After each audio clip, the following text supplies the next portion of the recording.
Hi Jessica, it's been a while. How have you been? Hi Lizzie, I'm good. What did you say you want to discuss with me? Yeah, your dad was telling you a story and it seems interesting. Can you please summarize it for me? Oh okay, I will tell you.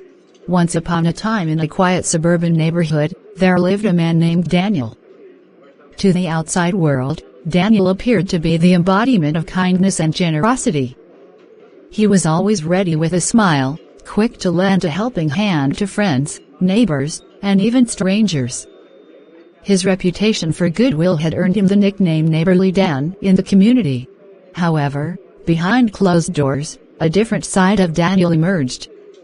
He was often curt and irritable with his family, particularly his wife, Sarah, and their two children, Emily and Liam. The warmth and patience he showed to others seemed to vanish when he crossed the threshold of his own home. At work, Daniel was the go-to guy for advice and support. He listened to his co-workers' problems, offered encouragement, and shared his vast knowledge generously.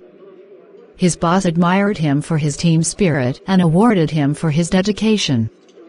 Yet, when he returned home, he rarely engaged in conversations with his family, often retreating to his study or the garage, leaving his wife to handle the daily challenges of their household alone.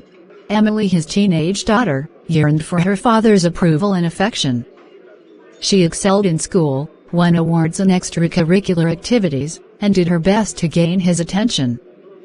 But Daniel's responses were limited to monosyllabic answers and disinterested nods.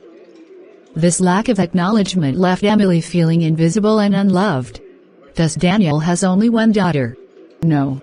Liam, his younger son, would watch enviously as his father engaged with other children in the neighborhood, playing games and offering advice on various matters.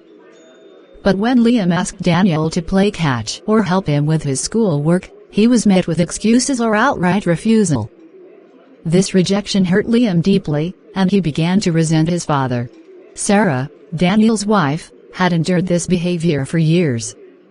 She had hoped that his kindness would extend to their family, but the divide between them grew wider with each passing day. She tried to discuss their issues with Daniel, but he dismissed her concerns, claiming he was too busy with work and community obligations to focus on their family.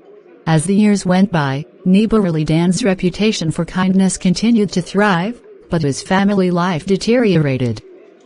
Emily withdrew into her studies and friends, Liam grew distant and rebellious, and Sarah found herself isolated and unappreciated.